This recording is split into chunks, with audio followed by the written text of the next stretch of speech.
Good evening, guys. My name is Rohan Vasudev. In the previous session, we saw how to create a C Sharp script in Unity.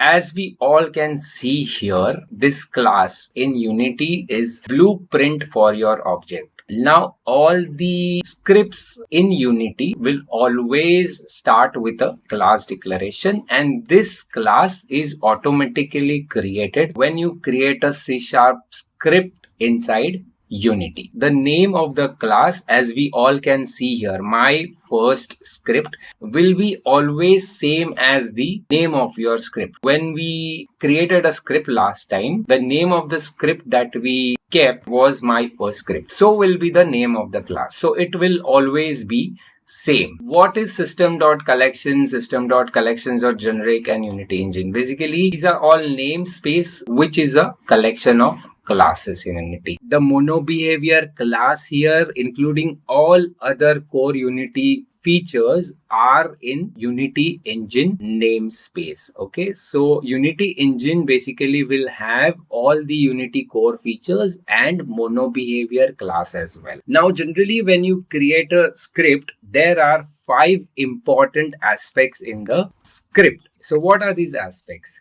Firstly, this public keyword, then comes your class. The fourth is the name of the script or the name of the class. Then comes the colon and the mono behavior. So let's first understand what is public here. For instance, say suppose there are 2 scripts and you want one script to interact with the another script. By making anything public means it is accessible by another script also. So this particular class will be accessible by other class or by another Unity script as well. Now we all can see mono behavior here. What is mono behavior? Mono behavior is a base class for all the scripts basically. And this colon means it inherits from. It simply means, okay, all the scripts that we create in Unity C Sharp are inherited from mono behavior class here. In the next session, I'll be telling you what are these functions, which is void start and void update here.